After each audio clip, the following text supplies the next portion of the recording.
Welcome to the Eden Army Podcast, January 9th, 2025. Exciting stuff. And as promised, we do have a guest this week. We're not going to talk to him right now. We're going to let him soak in the green room for a little bit. We do have Brian Duff, like I said, a master podcaster. So I'm not nervous at all up here in front of you guys, as I know him and Russ are in the back room right there critiquing everything I do, I'm sure. But I promise we do have a good show tonight. But before we get started, let's talk about a few things that and I can only say that this is straight out of the movie Idiocracy, right? And you know how I get. I'm going to call it a spade and say it's flat out treasonous. The Biden administration is releasing Al Qaeda members from Gitmo. These are people directly associated with the 9/11 attacks, and he's releasing them on their own reconnaissance for the most part. Not only that, he's going through and he's banning drilling off the coast of America, in the Gulf of America, as Trump would say, as well as offshore Alaska and the Atlantic Ocean, only to hurt the American people. There's no other reason. Because if we're not drilling there, if we're not taking the resources that are right in our back door, guess who's going to do it? China, because they're already putting well points in the Gulf of America. And I'm going to call it the Gulf of America from now on. I don't care. He's given the Medal of Freedom to one of the biggest socialists I've ever seen in my life, Mr. George Soros, as well as people that left our troops to die in Benghazi, Hillary Clinton. All the while, he spends 2 minutes more concerned that he's a great grandfather than the wildfires that are going on in California. And just to show how crazy the liberals are, the fire chief, when she was hired in California, one of the counties in California, said her most important job wasn't public safety. It wasn't life before anything else. It wasn't life safety before anything else. It was to make sure that the fire service was inclusive of all people. Meanwhile, we got brothers in arms over there that are trying to put out one of the most devastating wildfires in our country's history, and they don't have any water pressure at the hydrants. But let me digress. That's it. That's all the news I'm going to talk about. I promise. I don't want to vent because I don't want to take anything away from our great guest that's here waiting in the green room right now. We're going to do things a little bit differently tonight. Since Brian Duff is an expert in some of the things that he's done in the past and is doing now, I'm going to do a breakdown with him on the Sean Ryan interview with CIA Sarah. If you haven't seen that, there'll be a link somewhere in the description. But I did take what I feel like is some of the most important parts of that interview, and we're going to talk about that while we're going. But before we do any of that, let's pay some bills real quick and talk about or run the promo for the Troy's Gate experiment. And Russ, go ahead.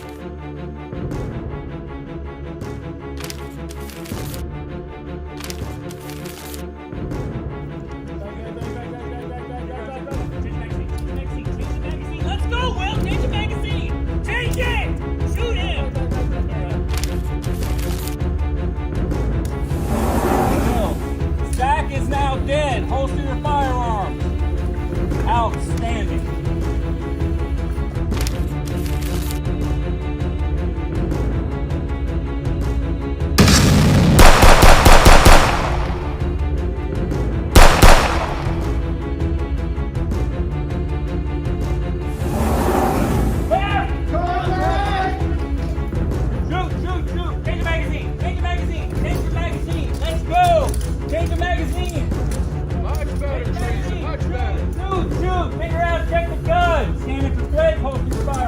Lock the slides back, pick up your magazine. Now let's do it again.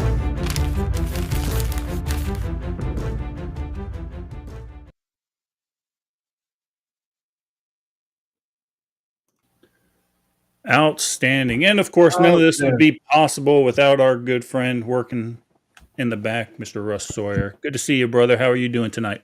Doing well, my friend. Doing well, my friend. Busy, busy as always. It's Well, new year, new a us, packed man. house. We've got a We packed do. house over there in Kick right now, and it looks like Angry Mel even made it into Kick for the first time. She, Congratulations, Mel, for figuring that one she, out. she did with some assistance. I got Yes, it taken care of this morning for her. good So, job, good job. yeah, Well, good. Now she's well, hanging out with all the cool kids, so that's a good thing. absolutely. So Hopefully, Mel. Hopefully, Chris is feeling better. He's been a little under the weather the last couple of days. yeah, it's something going around. There's a little bug going around. I'm excited about tonight's show. And Russ, like I said earlier in the opening segment, something's been weighing on my mind, and that's I've watched that CIA Sarah interview about 100 times with Sean Ryan, and this broad she hasn't been wrong very often, right? No, And what she said in that interview, and we're going to go through the entire thing here. Well, the excerpts that I think that are important. Um, it should scare us to death because we are not prepared for it. yeah. So, And you and I kind of talked offline about that, and the concerns that I had from my experiences, excuse me, in the military. And I'm not going to get into that tonight, but we talked about that stuff and the things that we see that could happen. And we've talked with different folks about that stuff. But it's going to be an interesting year, I think. I really think it is. I mean, I can't wait to get his take on it. But let's take care of what you got to take care of, so we can hurry up and get him in here. Absolutely. Okay, as a reminder, folks, we have Return to Eden Army coming up on the 21st to the 23rd of February, 2025. All the cool kids are planning on being there. And yes, I promise I will get the email out tomorrow for those of you that have ordered, so you can go ahead and start paying. We do have ladies V-neck shirts. So when I send the email out, if you are a lady, please let me know if you want a V-neck or not. And other than that, we'll get this ordered and hopefully get them in prior to the event. But other than that, please let us know if you're coming.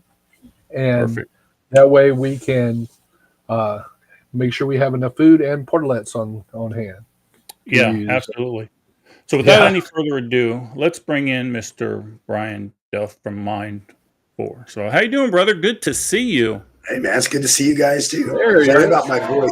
I have that damn soundboard. Yeah, don't worry. Look, you like I said in the pre-show. Look, you have the voice of a Greek god. I know. You don't have to rub it in, brother. I get it. So he's got a little scratch in his throat tonight. So, but good to have you here, man. It's the second time you were on the Eden Army podcast, and it's always good to see you. Yeah, man, it's always good to be here. I love talking with you guys. Your show is looking great, man. I'm sitting here watching. This is awesome.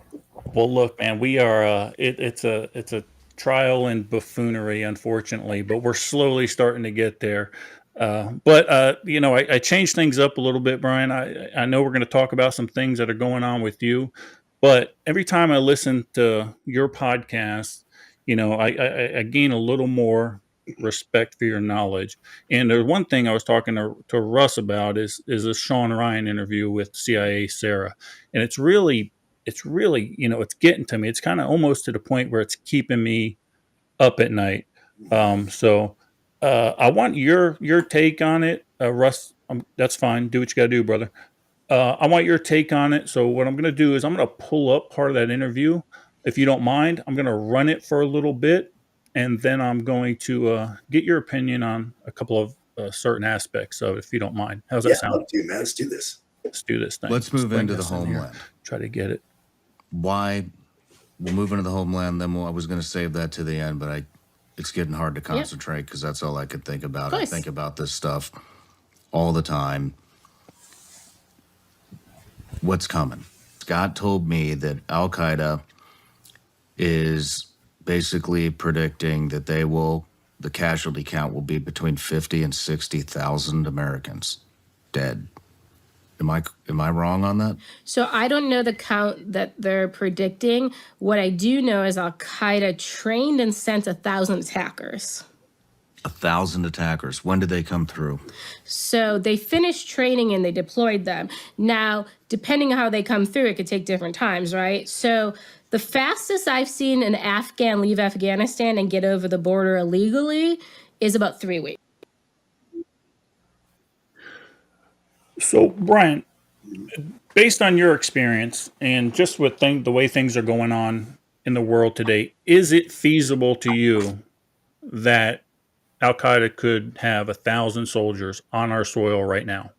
Sure, I think if not more. I mean, the border's been wide open for 3 years. You know, if you listen to Sarah and Sean, I've never met either. I have mutual friends in common, and who know them both and have talked. And you know, I mean, she has a lot of experience doing what she's doing. She really got into doing this open source intel and working sources around the world with the Afghanistan withdrawal and after what went down in Benghazi. And no, I think it's extremely possible. You know, it could very well be more. I think on top of the Al Qaeda, which leads into ISIS and all that stuff, could be here. We have state actors that can be here. There's other groups that can be here as well. So I think it's a real threat, man. I think it's a real problem. It's so much a problem that I'm not one. I don't like carrying it. I don't like carrying my gun with me because I just hate it. To me, it's a pain in the ass, right? And but I carry my gun with me everywhere I go now. Wow. So that, I mean, that says a lot, right? And she's going to go on, and we're going to play a little bit about some of the waves and some of what she anticipates. And again, she hasn't been wrong very often, this young lady. And again, I don't know her personally, but I know that she has garnered attention from the DOD, and I think she's on point. So let's see what she has to say. And she's talking about 50 to 60,000 American casualties in this attack. Sure. That's And you know, and like we talked about offline, that is almost 1,600% higher than the casualties of 9/11. Yeah. So to put that in perspective, yeah, it's going to be a bad day. But let's hear what this young lady has to say. You get a tourist visa and a Saudi's passport, he can fly the day after he gets his visa, right? So it depends, because they are fine getting people in however they can get them in, and they actually prefer legal immigration, as you can imagine, because they want basically the attackers to sit here and wait. If they're legal, they're not going to raise any alarm bells. So wait a minute. I just want to clarify. You are 100% certain that there are 1,000 plus Al-Qaeda trained fighters within the United States borders? Well, Al-Qaeda says they trained and deployed 1,000 for this attack. First off, I think there's more than 1,000 Al-Qaeda members in the United States. But for the Homeland attack, that number is based on what Al-Qaeda is saying, so they could exaggerate it. However, they did have about 1,400 in the Hamas attack, so the number is not off from what they did in the first round of attacks. Okay, this is a new revelation to me because I'm not in the know. I mean, I've got a bunch of Jewish friends that are active over there in Israel, but I didn't realize that Al Qaeda had soldiers on the ground during the October 7th attacks. So was that on your radar, Brian? I mean, is that something that was common knowledge that I just missed? And do you believe that Al Qaeda had people on the ground in Israel during the October 7th attacks? Yeah, I wasn't on my radar initially because, you know, everything was Hamas and that. But my understanding now is that Hamza bin Laden, who we thought we killed, has taken over Al-Qaeda, bin Laden's son. And he's a very low-key guy. He doesn't want a lot of fame. He wants effectiveness, right? So his thing is, let me unite all the terrorist groups under one banner, train them up, and let them get the credit. Let ISIS get the credit. Let Hamas get the credit. They'll just Al-Qaeda will organize them and point them in the right direction and sort of be the leadership, the command structure that gets them all going, gets them trained, and gets them ready. So yeah, it only makes sense that would be part of it. Yeah, and I think Sarah goes on, and we'll see it here in a second. I think Sarah goes on to say that Al Qaeda would rather have all of this blamed on ISIS. But let's see what she has to say about that. Is there any indication of what kind of attacks these are going to be? Well, actually, before we get into that, how old is this information? I mean, it's ongoing. So the training's already done, right? So all the training info is now old because they trained all the homeland attackers, if that makes sense. So like next week, you're not going to get info of a homeland attacker probably at a terrorist camp because it's already done. So all this has been in the last year. So it's been over a year. It's been a year. Because this was a continuation. So they planned October 7th first, and then they rolled into planning this after. Are we next, or is Europe next? I think the embassy attacks are next, in my opinion. What are they waiting for the embassies? I don't think they're waiting. I think it took time to train them. They've now approved them, and they've now moved into the operational stage. Okay. So she's talking about, earlier in the interview, she's talking about how Al-Qaeda already has things planned and they're already set up and the fighters are in place. So what she's saying now is the first wave of attacks are going to be on embassies over there in Europe, whether it be American embassies or Friends of America, the embassies over there. So let's distinguish the first wave of attacks she's anticipating are going to be on the embassies over there in Europe. Is that the way you kind of understand it, Brian? What she's saying, yeah, but I think it's I think you'll see probably attacks in Africa. They've attacked, they attacked Tanzania, I believe it was before. They've attacked some different embassies around the world.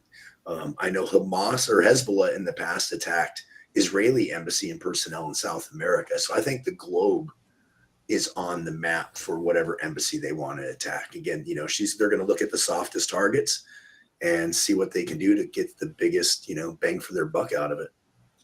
Yeah, and she talks about that, the phases of the operation. So typically they'll find these recruits, whether they be suicide bombers or other type of attackers, and they put them through certain types of training. That takes some time. But Yeah. what she's saying, Brian, is she's saying that training is done. They're already deployed. Is that the way you understand it at this point? Yeah, my understanding is they have 36 camps that they reestablished in Afghanistan.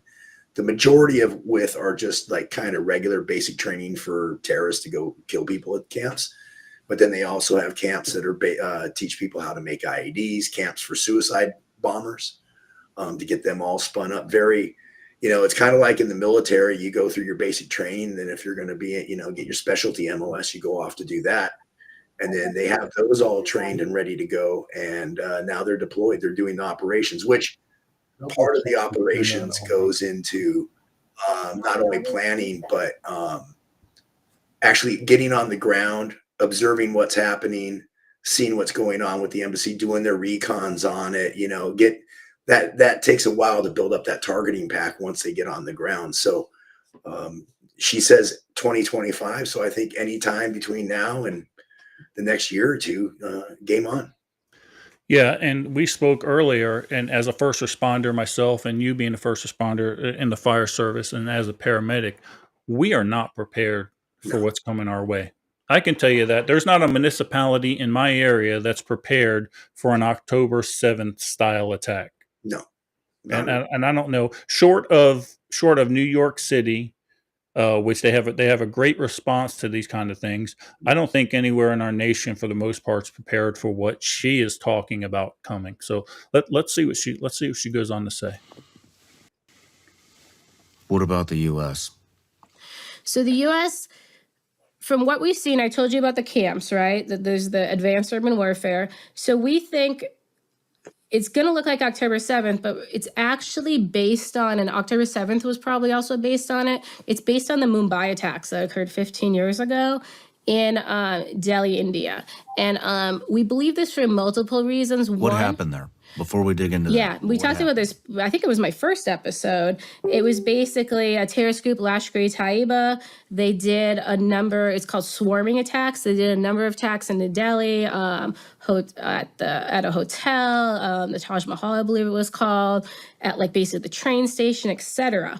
The interesting thing about it, and this is why they're going to employ it now, is those terrorists were given kind of like latitude. One, they could change the location they were attacking, and they could change the modus operandi they were using. So, for example, when they went into the train station, it was supposed to be a bombing. When they got in there, they said, wow, we can kill more people just shooting them than putting the bomb together, and they shot them. Another thing that they did is in real time, information was being passed to them. So when they were in the Taj Mahal, they were being told what was on the press and what the police were doing, and they changed basically some of their movements in the hotel to make the attack last longer, okay? So this is the part that's going to be different, right? So Al-Qaeda always wants to innovate when it does its next attack, right? So I've already told you about the innovation of the suicide vests. Well, do you know we really haven't had a suicide bombing in the United States ever? There's the Nashville guy who did the strange, blew himself up in the car early in the morning when no one was around. That's kind of it. The AT&T building? Yep. So we have not had a man walk up to a building with a suicide vest on in the United States. Americans don't understand this. Al-Qaeda knows this, right? So this. I want to pause that real quick, guys, because I don't think we understand the magnitude of what she's saying. She's saying they've innovated a new suicide vest that is completely untraceable. Yeah. Okay. Not only is it untraceable by our normal magnetometers and stuff like that, they're untraceable even from the sniff test. Those canines that typically can smell out explosives, they've developed a bomb that they can't even detect. And I went to New Mexico, Socorro, New Mexico, about 6 years ago to bomb school there, and the Joint Terrorist Task Force, those guys were there, and they alluded to something like this, Brian, coming down the pipe, and it scared them to death. Yep. So much to the point where they were worried about bringing precursors onto a plane and being able to mix it in the toilet bowl on an airliner. Okay, so big deal. It's a big deal, guys, and I don't know. This is why I'm saying this is why I want to go over this tonight, and I wanted to air it out because this is concerning. Well, from like bomb school when you were, you went there probably. When I was overseas, one of the things I did was I oversaw the guard force at the embassy in Baghdad, and under that program, I had the largest explosive detection dog program in the world at the time, 130 some EDD dogs. All those dogs, when they go through training and they imprint in the training, they're imprinted on specific explosives, and they give them a range of that. All the savages had to do was come up with new explosives that the dogs never trained on, that they won't detect on. And because we have trained a lot of their people on this, during Iraq, we trained their people up on explosive detection dogs and all this stuff, because make them little freedom fighters so they go out there for us and defend. And they were actually, they're working for the bad guys, or that they are now. They know what we're doing. And so they just had to find, hey, what explosives and compounds aren't the dogs trained on? If the dog's not trained on it, it's not going to want to get its ball. It's not going to want to get its Kong. It's not want to get its reward. So it's never going to know that it's an explosive. So in evolution, just by trying to keep them safe, obviously that turned against us, which is what's continuing to happen now in Afghanistan. Now that we've turned over that to the Taliban, who we are paying weekly, by the way. Yeah. Egghead Warrior said in the chat, he says that surprised we couldn't or didn't find these camps and make them go boom. These camps are all in Afghanistan right now. Right. So what are we doing? We're paying the Taliban. We don't want to fight. We don't want to, for whatever reason, we don't want to cause problems with the Taliban.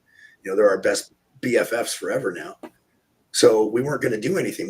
These camps are happening over there, right? Like they were before 9/11. What did we initially go into Afghanistan for? It was to take out the terrorist training camps. Mm-hmm. Yeah. Right? Where they launched the attack of 9/11. That was right. The whole goal. So they've reconstituted all that, and they're back up. The thing that they didn't have before 9/11 is before 9/11, they were pre-9/11 terrorists, right? They really didn't understand the might and how the U.S. military operates. Well, these guys have either been trained by us or they fought us for a bunch of years, and they're the survivors are the guys who went up against the U.S. military. They're tough dudes. They know their shit. Wow, that's scary. That's scary. Yeah, this is new and innovative, especially now.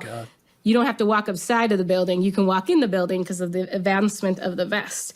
The other thing is, in the United States, we haven't had Fedayeen attackers. Do you know what this is? I mean, you'll know when I explain it. If you fought in like, I don't know, Ramadi, Fallujah, you've seen these. So the concept is the terrorist fights to the death. So he's not exactly a suicide bomber, but he will fight till either all of us are dead or all of his people are dead, right? So this can go on for multiple days, like the plan was for Mumbai, for example. So we think it's going to be a swarming attack, right? Multiple different attacks at one time across multiple cities. We think there will be suicide bombers just because some of the attackers went through suicide bomber training and they have these vests, right? And then we think there's these Fedayeen attackers who will carry on until they're killed. The Fedayeen matters, right? I was watching, I want to say it was like, let me slow this down here because I don't know, Brian, if these are guys that you faced when you were in theater, but these are certainly the type of ISIS fighters that, and it's an eye opener to me. I should have put this all together, but in October 7th because I just assumed it was Hamas. But these are the type of fighters that went into the kibbutz in Israel and fought until they either ran out of ammunition, ran out of food, or they were killed, or they've killed everybody in their AO, right? And Yeah. these are the type of people that are here on our soil right now.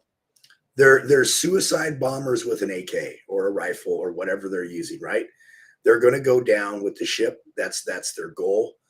And they don't intend on getting captured. It's a kamikaze mission is what it is. We had the Japanese had kamikazes, they would do their bonsai charges and all that. That's what these guys are. They're just really hardcore, dedicated dudes. But far more effective than just a suicide bomber going onto a bus where they may kill 30 people. Well, think about this way. Look at Uvalde, right? When the school shooting happened. And look how much of a mess that was. And police departments train for what they train for. You throw a school like that and two of these dudes into that mix, it's going to be chaos. And they're like that whole school's going to get wiped out. The police department responding to it's probably going to take a whole lot of lumps. And where do you go from there? Like at that part, that's where when you were talking earlier about the casualties, I can see a really high body count because I think a lot of us people in the U.S. have this in their minds that they're going to attack hard targets and a military or this and that. No, if they go for that school, they go out into a small town like Uvalde, there's nothing stopping these guys. I mean, you have sheriff's departments. When I was in Georgia, some of the local county sheriff's departments have 3 dudes on duty at one time, if they're lucky. Yeah, exactly. And even with a mutual assistance, help is a long way away. They're another city away. So a truckload of these Fedayeen fighters that go into a subdivision, they could take out the first responding units within minutes, and then they've got the entire subdivision to themselves for it could be up to 30 minutes, 30 minutes. Think of the damage somebody can do with a few AK-47s going house to house to house to house. It's not fiction. It happened on October 7th. Yeah. It happened. We've seen it. You run into places like, I live in a town north of Austin, and Austin on the weekends, they have several streets. They're bar streets, they're party streets, right? You go down to 6 streets, it's hundreds of people walking around. Now, there's probably a couple of cops down there, but there was a time when the response time of local law enforcement, EMS, probably know this, it was about 8 minutes, right? That was kind of the gold standard, be there within 8 minutes. Mm-hmm. And I talk to cops that I do jujitsu with, and they're like, man, sometimes we're lucky if we're there within 15 or 20 minutes because they're so undermanned and they're understaffed because of all the defund the police movement stuff. Absolutely. It's amazing. So at least, and then a few of the first responders get taken out. And then at some point, our law enforcement's going to back up and wait for SWAT to mobilize. And then now we've got even more time. And that's what these Fedayeen fighters are all about. They want as much time as they can to stack up as many bodies as they can. We are ill prepared for this, ladies and gentlemen. We are painfully ill prepared for this. And for some reason, the DOD seems to not want to listen to this young lady who has been right on every occasion so far. So let's carry on. Ago. Well, and before you carry on, Pete, Go ahead. before you carry on, you know, the events that happened in New Orleans proved what you just said. I mean, that guy ran through there for how long before he was finally stopped? Even though that was on one of the largest events of the year in New Orleans. So ill-prepared to respond. We have idiots in the major offices that don't even know how to organize an event like that. And this guy would still be running around right now had he not run into a high lift and crashed his truck. Okay, 100%. he would have stacked up more bodies because he had the weapons to do that. He would have drove that truck until it no longer went, and then he would have got out and hit a soft target. It's crazy. Well, if you think about it too, man, what was the thing that allowed him to get on the street? I mean, we not even talking about the wackadoodle police chief down there. They didn't have the barriers up. Why don't they have barriers up? Because it was inconvenient for them to get them up. People don't like barriers because it's inconvenient for them. We're a society of convenience, right? That's what these guys prey on. It's super easy. Think of it. I'm always surprised every year at Christmas time that Santa Claus and a bunch of little kids standing around Santa Claus don't get smoked by one of these guys. You know, like wide open, target-rich environment. When I was in Iraq, I remember one of the first bombings that happened near where I was, killed 132 people in a marketplace with a couple of suicide vests. Right? So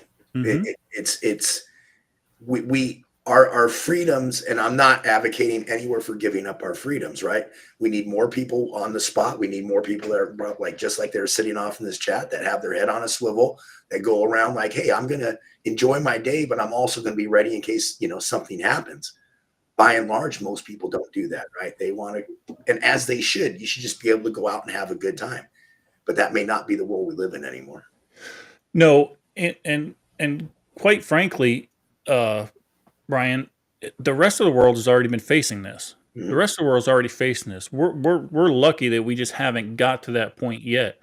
But according to Sarah, this is going to be our new reality. Even though I hate to even say that term because it reminds me of the whole COVID thing. This is our new norm, right? This is going to end up being our new norm. Well, and the reason, Brian, the reason I think that they haven't done the single attack right there or the single attack over here, they're relying on domestic people that have been indoctrinated through YouTube and stuff like that to carry out lone wolf attacks. But like she says, Al-Qaeda wants something spectacular. Well, and this is a double-edged sword too, because when and if these attacks start to happen, we already saw what happened when they flew some planes in the World Trade Center. The Patriot Act came as a result, right? Remember George Bush and the Patriot Act? We're still reaping the results of that. Mm-hmm. Watch the clampdown that happens when these attacks start to happen. Because for our own safety, hey, everybody, for your own safety, we need to monitor everything. Like it's going to become this lockdown. It has the potential to become a very locked down society where people give up a lot of their freedoms. Yeah, you're 100%. You're 100% right. Praise that. So these guys are trained, and we already overlaid the video of their training, and they are going to fight until they're killed. Yes. There's no stopping them. Exactly. And that matters, right? So I was watching this video, and it was a suicide bombing in Kabul years ago. And it was the bomber blew up, okay? And then everyone starts moving in. The first responders move in, right? And then another guy walks in and blows up. We know this is a tactic, right?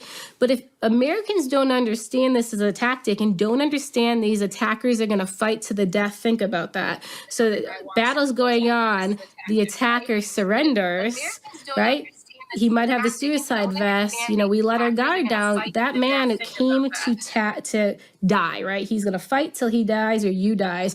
So we can't let our guards down, and they know our weakness, right? So we have to be very careful that we don't have more people die in these second and third order effects of not knowing their intent. What? So this is something that we really in a first responder aspect, this is something that we struggle with when something's going on the scene, if I was a lieutenant, acting lieutenant on a fire truck, I wanted to get in there as fast as possible to help people. They know this. This is what Sarah just said. They know this, so they will intentionally cause some casualties. They've already researched response times. They already know that engine 70 whatever and 2 police units are probably going to show up within 4 minutes, and they set up a second wave of attack to take them out. Well, And you've probably seen this in the military, I would imagine, Brian. think about this in Bourbon Street. What did that dude have? He had 2 IEDs, I imagine pipe bombs of some sort with him. That his plan was to get farther down. If he hadn't run into the equipment there, he was to go farther down and detonate those pipe bombs eventually. What if that truck itself had pretty much been a V-bid? What happens after they took them all out? Everybody cleared the truck. No firearms here. This guy's dead. Okay. All the when you see the pictures of the guy laying on the ground, what do you see? All the first responders sitting around that dude. If he had a second person there and clacked that truck off, all those guys are gone. And I think that's the difference between a homegrown terrorist and then the actual planning process of the actual Al-Qaeda terrorist, right? I think they've got that dialed in. They don't mind these small attacks like this, but once they arrive and once they start their operation, these are the things we're going to see. Yeah. Things just like you had mentioned, Brian. Exactly. When it comes to the Fedayeen, too, remember early in the Iraq War, 2003 timeframe, the enemy that we mostly fought over there, the American military was mostly fighting, was the Fedayeen. These aren't new; they've been around for a long time. It's it's the guys it's the berserkers of the Vikings. Like these guys are going to go out in a blaze of glory. And I believe it might have been the Fedayeen that had scooped up Jessica Lynch and her crew back in the day. So like there's historical, like we have dealt with these type of people before. Now, unfortunately, it sounds like they're on our shores. Great. Something to look forward to. And guys, I'm not bringing this up tonight to scare anybody. Definitely live your life, but listen, you're not going to hear this stuff on the NBC nightly news. They don't want to do that. They don't want to tell you why the drones are flying over New Jersey because they don't want a mass panic. But the fact of the matter is the American people deserve to know this, deserve to know not only what the previous administration had done to this country, but also what could possibly happen and how to properly prepare for that. What kind of places do you think they're going to target? Yeah. So this is what's complicated. So Al-Qaeda's preference, as you can imagine, is symbols of the U.S. or anything that causes economic damage, right? So Capitol is a great symbol. Capitol was actually I think the Capitol is, a lot of people are targeting it, but the Capitol was in their propaganda just as 9/11 when they were memorializing 9/11, right? So the Capitol matters. I feel like bridges or any kind of public transportation always matters because it puts costs against us and it causes fear. But here's where it gets complicated. So remember, the terrorists might have their goal is they're going to attack the metro in DC, right? But remember, some of these terrorists are going to be ISIS. And remember, they can change location. So the ISIS guy might go down the metro and say, there's not many people down here. I'll kill 20, but there's a event going on. I'm going to go up there, right? And because ISIS is a little different. ISIS just wants mass casualty. So it's going to be interesting how it works with terrorists that came from different backgrounds and when they get choice. So some of these terrorist organizations are looking for very strategic stuff like U.S. Capitol, basically U.S. governmental infrastructure and in elites. And then on the So, Brian, am I understanding this right? So we're looking at different sects for the most part, same ideology, different sects. So the way I'm interpreting this is that Al-Qaeda is in the long game. They're in for the long haul. They want the economic collapse. They want the true intifada for the most part. They want the caliphate, I guess it would be the right word. Where ISIS, on the other hand, is more into stacking bodies, I guess. Is that the way you take it? Yeah, I think you can look at it as different parts of the same military, right? Different aspects of the same military. You have the leadership, with Al Qaeda, you have ISIS doing their thing, Hamas. The thing that Hamza bin Laden did was Hamza bin Laden. Obviously, he's a rock star because he's bin Laden. He's been going around, and because hey, they can have as many wives pretty much as they want. He's been going around and marrying into all these super powerful families that control these different networks and these different groups. So, for example, he married into the Haqqani family, the Haqqani network, of people have heard of them, out of Afghanistan and such. They're who controls the passport office for the Taliban. So that's where they're making up all these legitimate passports for the bad guys to be able to come in here and just walk off a plane and like, hey, I'm here. Like you mentioned, yeah, we can't live our life in fear because then, things get miserable. But when you walk around, keep an eye out for something. If you see a guy that looks, when these guys go to blow themselves up, they don't look excited about it. They're nervous. They look intent. They usually stick out. So keep your eyes out. It's something I was in a supermarket here in HEB. It's a supermarket chain here in Texas a couple weeks ago. And I heard some homeless guy getting in an argument with one of the people that worked in the store. I left my basket and I walked out of the store. I got out of the store. Like, right. I'm not going to sit there for that. So keep your eyes on a swivel. Just be ready to, if you carry, be ready to take action. And if you see something that doesn't sit right with you, leave. Exactly. Live to fight another day, right? Which is a good point, because even in New Orleans, we had 4 people walk by, open up coolers with IEDs in them. And because there wasn't alcohol, what they thought it was, they just shut it and didn't say anything. Yeah. Those were the 4 suspects that they originally thought was with the terrorist. But those were just people who opened up coolers, said, oh, there's no alcohol in there, shut it, and went on about their business. Didn't say anything. Yeah. Good. That's a great. Those coolers had some sort of bomb in it. I don't know what it was, probably a pipe bomb of some sort. They looked in there, saw that, and didn't even recognize it. Hey, that's a bomb. Exactly. Like how, maybe they don't have any idea, but at some point it's like, wow, you didn't even recognize there's a bomb in there. Right, so, exactly. And that's how 90% of our population is right now. That's why we're in for hard times, I suspect. And you have just another minute or two of this. I'm used to seeing when we were over there, they just look for the easiest, the easiest, biggest target because they want to kill the most amount of people in the quickest amount of time and get the most press out of it. Yep. And so that would lead me to believe universities, churches, stadiums, farmers markets, those type of things. How many people, how many fighters do you think we can expect in each attack? Well, the 1,000 is all of them. So we're calling it's an Al-Qaeda planned attack, but within those 1,000 terrorists, some of them are ISIS because they want ISIS to be blamed. We have a theory on it. I hate to throw out theories. We think the actual It's the first time I think you've ever thrown out a theory. I know. I just think people are like, she's crazy. I think the more of the fighter types are going to be ISIS because then if they're caught, then they talk. I'm ISIS. I think more of the suicide bombers are going to be Al Qaeda.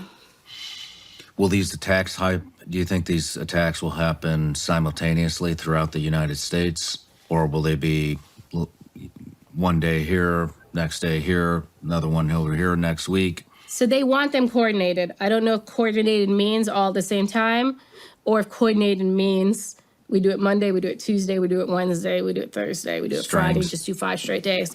But they want it coordinated. What's coordinated mean? And the other argument we have, does coordinated also mean U.S. and Europe at the same time?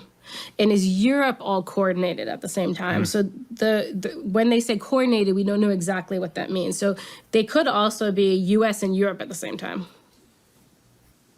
which is complicated. Do you think Europe will see mass casualties, or earlier you kind of mentioned that you think that the primary target in Europe is still U.S. embassies? No, that's for the wave. So remember, there's a wave of embassy attacks, but then there's this multi-coordinated attack. It's a completely separate wave of attacks. So they're going to get the same October 7th attack in Europe as we're getting in the U.S. as planned right now anyway. And they also, so 1,000 terrorists were supposedly trained for the US and deployed, and 1,000 were supposedly trained for the Europe attack and deployed. The embassy plots are completely different with completely different trained terrorists.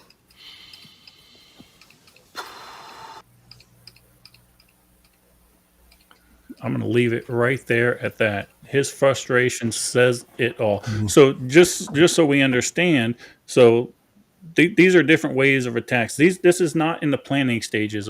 This is not in the planning. This is done. The planning's done. The training's done. The soldiers are on the ground. All they're waiting for is a cell phone call. And, That's it. And where she's talking could be Monday, Wednesday, Friday. It could be February, March, April, May. Like, this could go on to the point where people are terrified in our society, right? If they have bombs, and the thing that, 100%. I'm a big football fan, right? And, went to the Super Bowl the last time the Packers went. They're my team. If they have bombs, vest bombs or belt bombs, that was one of the things they used over in Iraq, the belt bombs. So if they have vest or belt bombs that can't be detected by magnetometers and EDD dogs, what if they show up in a, I guess a Detroit Lions jersey? They're on a roll this year. Head on into, get 3 or 4 of them into the Super Bowl, and at halftime or right before halftime, they clack off. Yeah. And remember, these are suicide vests that cannot be detected. So unless you are patting everybody down, walking into a stadium, 70,000 people, which is obviously not going to happen, there's no way to detect these. There's no way. And we're not allowed to stereotype.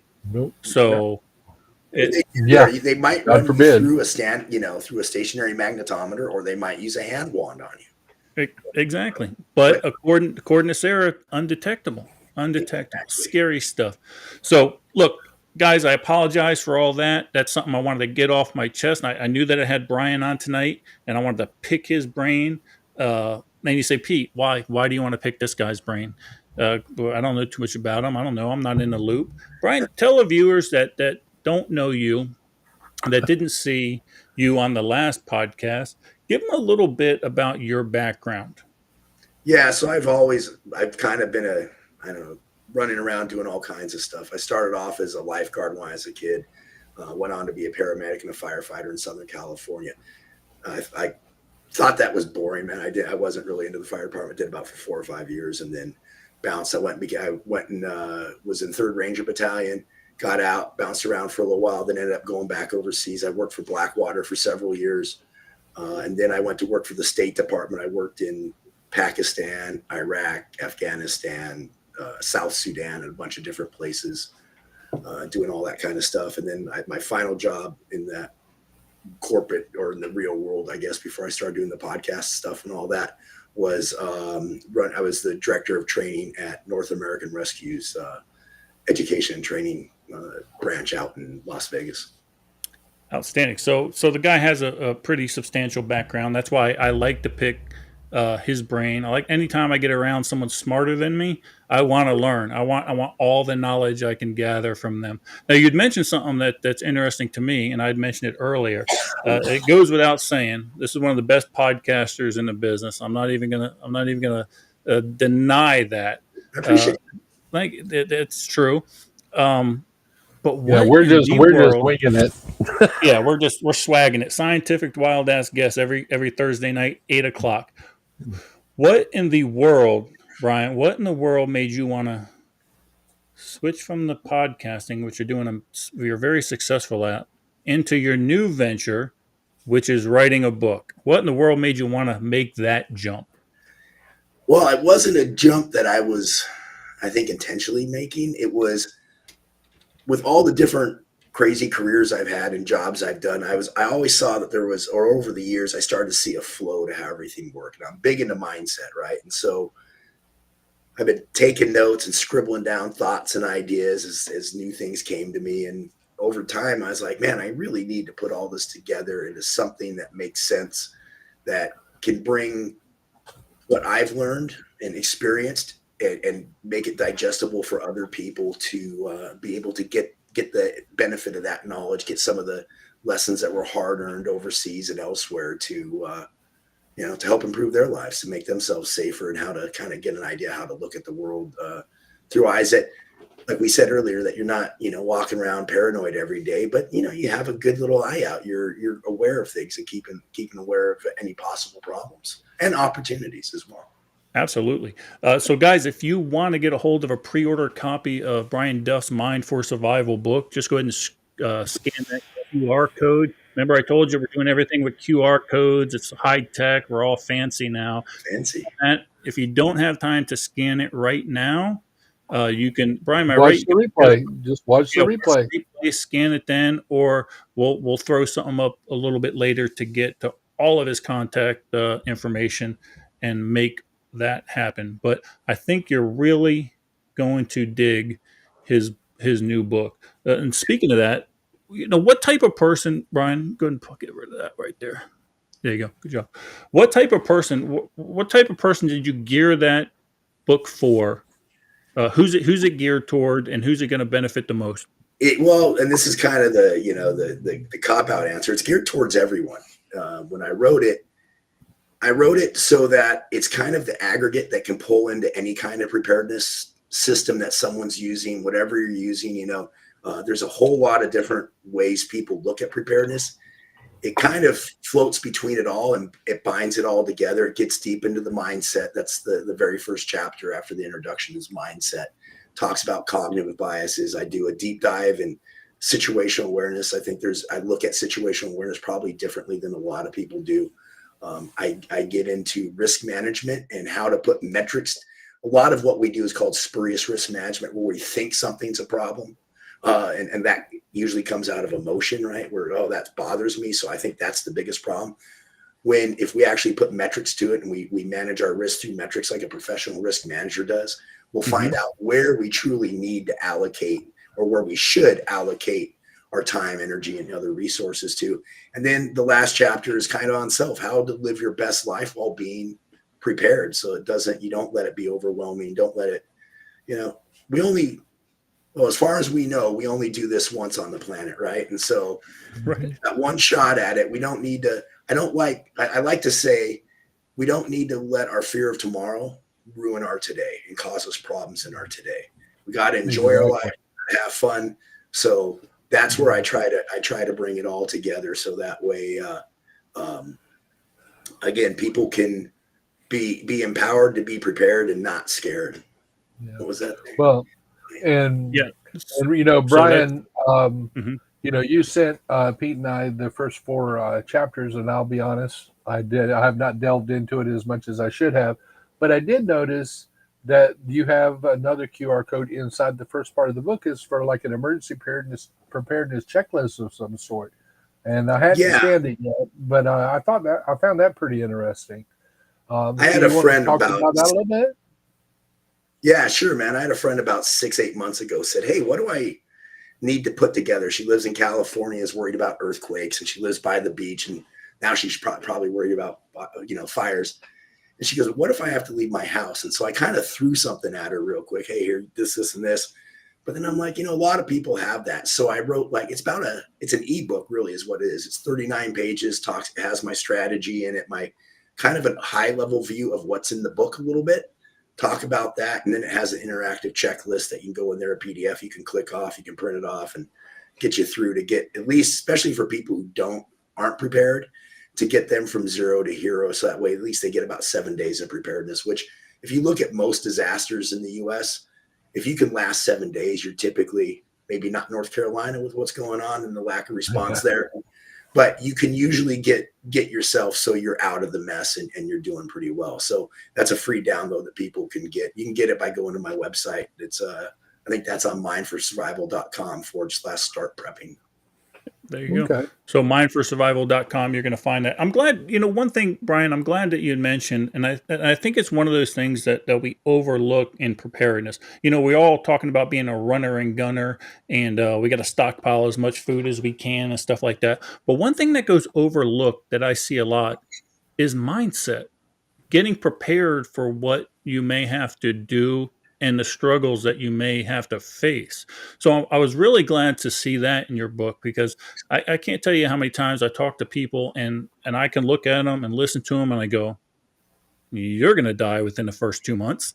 That's just the way it's going to be. Look, you can't make it without the air condition, and the chiggers are getting in your Oh, that's jaws. totally me, dude. That's totally me. I'll probably be one of those dead in the first 2 months.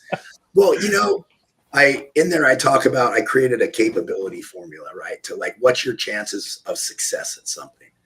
And it's the first part of it is mindset. The second part is ability, and ability is made up of your knowledge, your skill, and your resources, right? So if you fail, or if you don't have if any one of those isn't that great, it brings all of your stuff down, right? So if your mindset's bad, you're not thinking about things correctly or something like that, it takes you down a bad rabbit hole.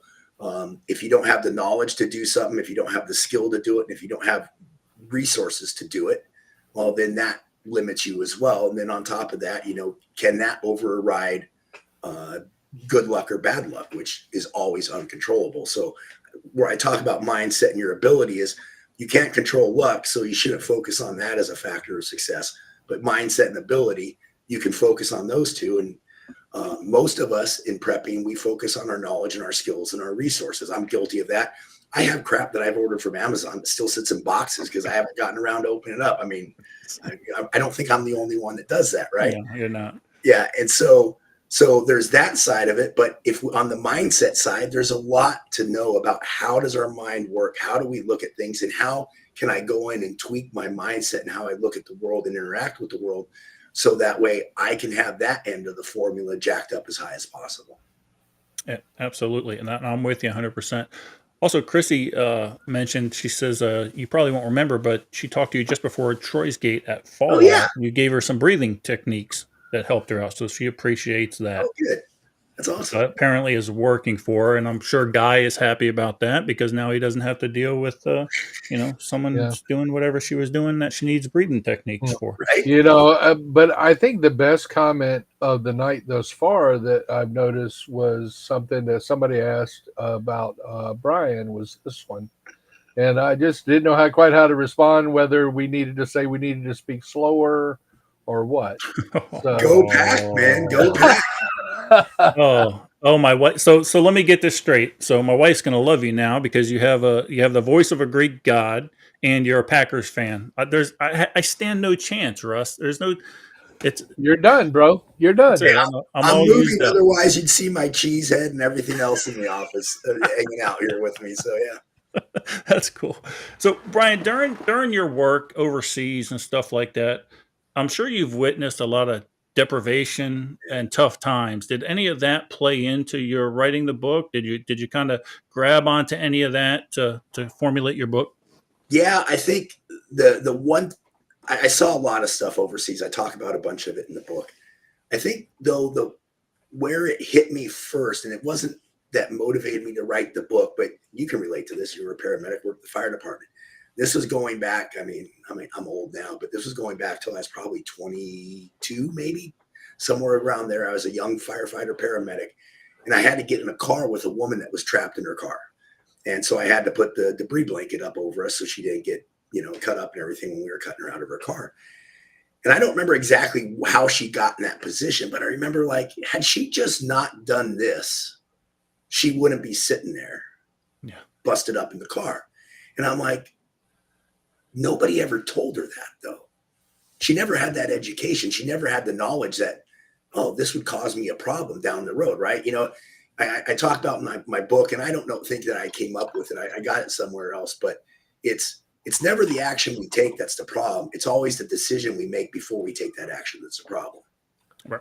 So I was like, and the same overseas, you'd see these people having to walk to, go into a marketplace to get food that marketplace just got bombed the day before. And I was like, if people understood how to think to avoid problems and to overcome this stuff, the world would be a lot better off. We wouldn't see as many of the problems. I mean, look at out in Los Angeles right now. If people would get ahead of things at times, they wouldn't have as many of the problems that they do. And so that's kind of where initially it started, where I was just like, God, I wish people knew this stuff. And then over the years that just churned, and, just than seeing it over and over again. It's like, I really need to get this down. COVID worked out great for me. I sat in a trailer in the middle of the woods of Michigan, mostly getting high and writing my book and thinking about the world and how does this all relate, and working on my PTSD. A lot of it came out. I had a massive war with PTSD for most of COVID and a little bit before. And so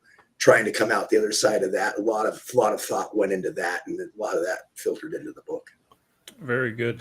Yeah, and we had talked a little bit about your struggles with that the first time we had you on, and you gave me some great advice on how to deal with some stuff that I was going through. So I certainly appreciate that. And that's the cool thing about Brian. You reach out to him on any of his social media platforms if you've got to talk to somebody.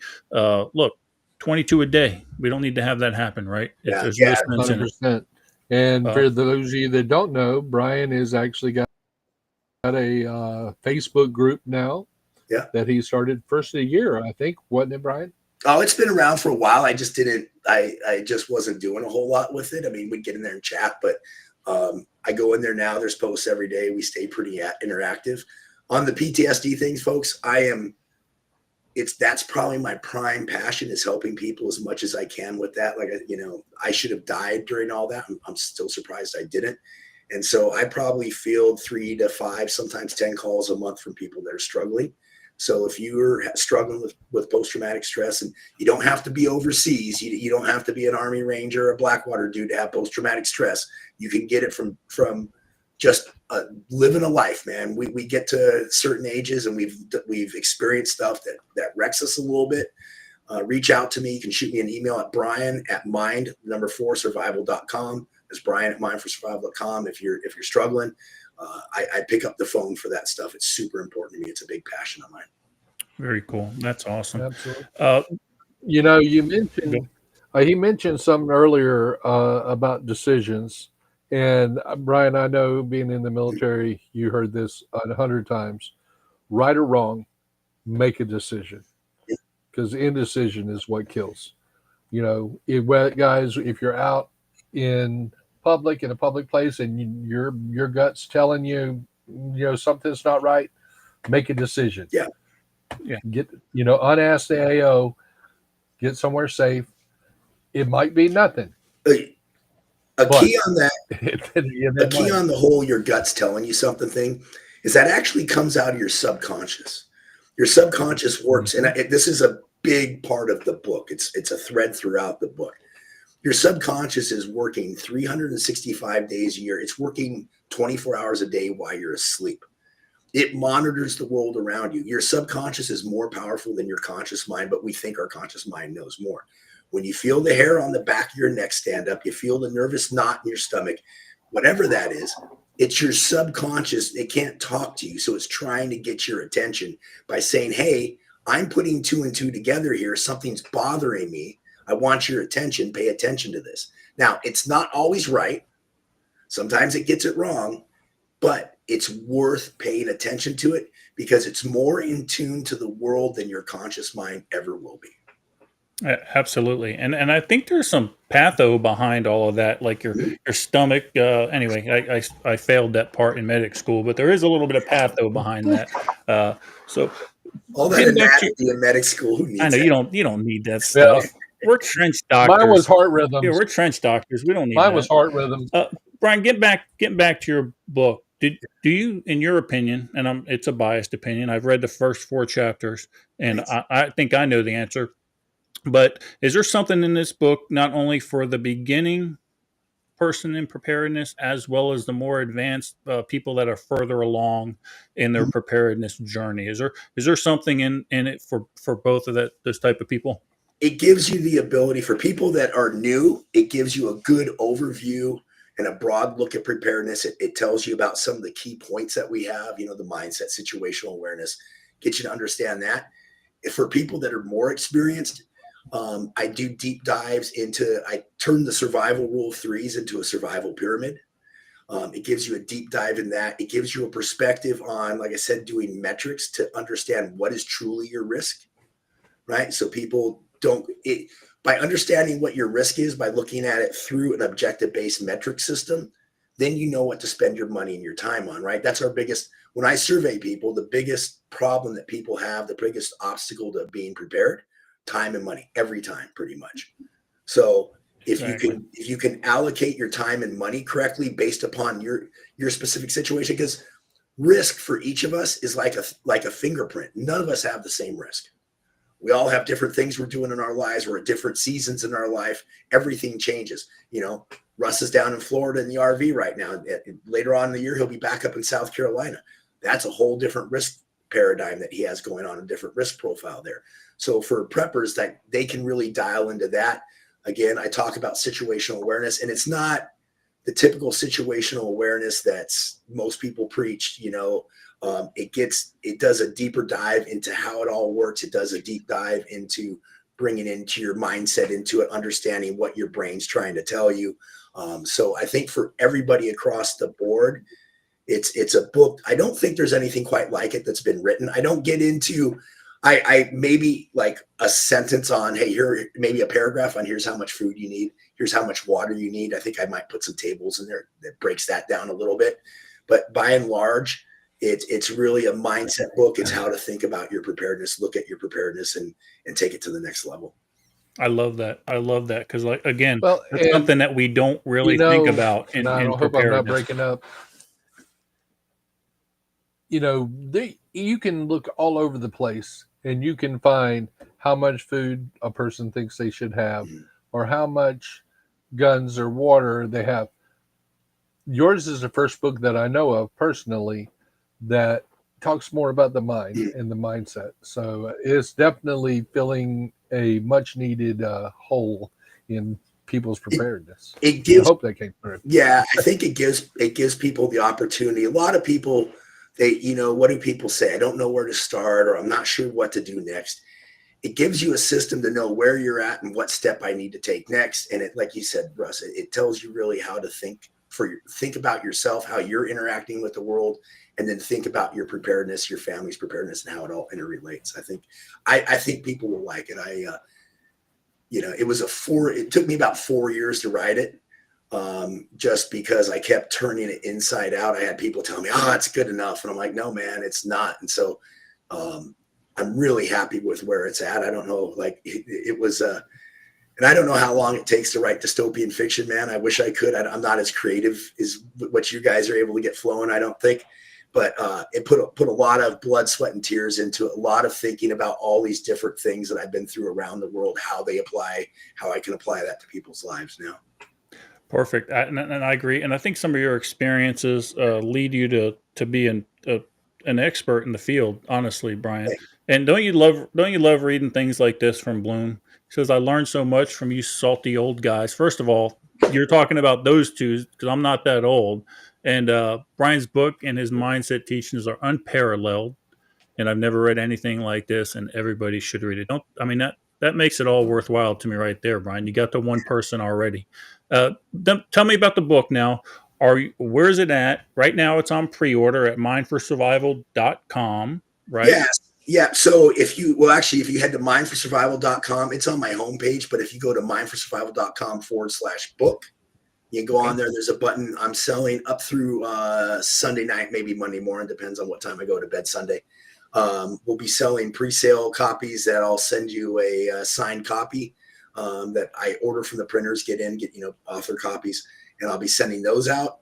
And then it goes live on Amazon on February 10th. Excellent. And that's going to be now we know it's going to be hard copy on Amazon and Kindle, I'm sure. Yeah, hard copy, Kindle, and paperback. The audiobook will be out probably in May. I'm going to record the audiobook probably in March, so it'll probably be out hopefully in time for mountain readiness. Excellent. And who's doing the Audible? I don't know. I haven't found anybody yet. So, guys, with a voice like that, this is the one guy that could pull it off. That can do his own. Yeah, authors that try to do Audible typically don't work. But let me tell you, this guy's got the voice to pull it off. Thank you, Patrick, for ordering a copy of Brian's book. That's awesome. Patrick, I appreciate it, man.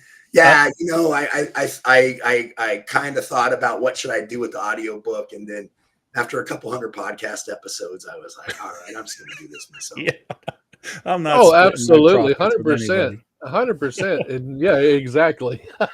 Where can No people offense, meet no you? offense, Say, no say offense people there, want Mike. to I say think people Mike's want to in come there. out, see your beautiful face, and shake your hand and get a signed copy of the book. Where's the next time we can see you? Mountain Readiness, man. Everybody should go there. May, what is it, the 2nd through the 5th or something like that Second this through year? the 5th.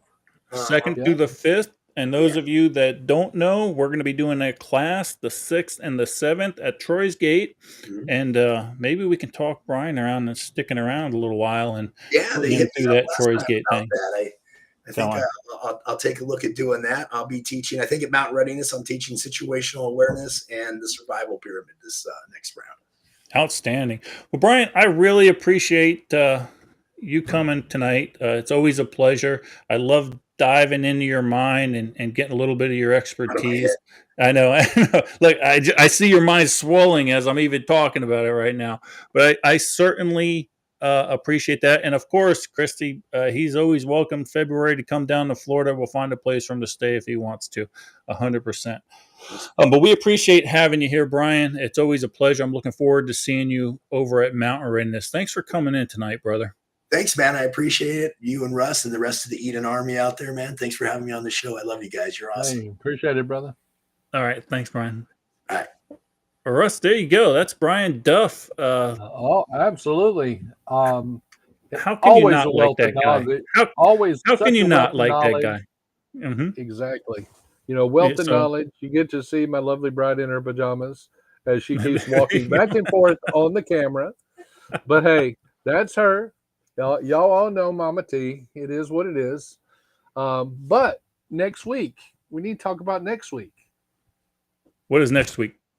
Next week we have Oh, Miss Millie, that's right. Miss Millie Copper. Yeah, guys, like I promised you, we're going to try to get more guests. If you don't know who Millie Copper is, she is in the post-apocalyptic genre. She writes a lot of books for Raven Thorn, and she's got some really cool stuff. So next week, Thursday night, 8 o'clock, we're going to have Millie on. We're going to pick her brain about a few things, and I'll tell you how we met. We met over there in Vegas.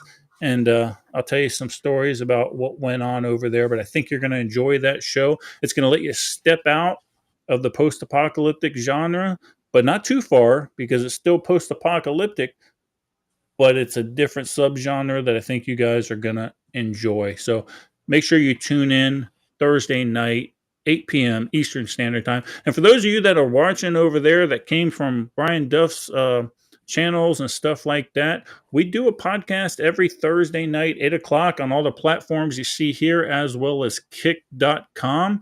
So very good. Russ says he's lagging a little bit, so we're going to let him go and I'll finish up. Boom, done. So guys, don't forget, like, share, hit the QR code. Those of you that came over from Brian's thing, come find me. We'd love to have you. Anybody that's a friend of Brian Duff is certainly a friend of mine. We've got a pretty good little tribe going. So hit us up, subscribe, like us, find us over on kick.com. We would love to have you. So guys, with that being said, we're going to call it a wrap for the night. Remember, like I always say, be safe. If you can't be safe, thanks for watching the Eden Army podcast. Don't forget to hit that like and subscribe button. And remember, be safe. If you can't be safe, be dangerous.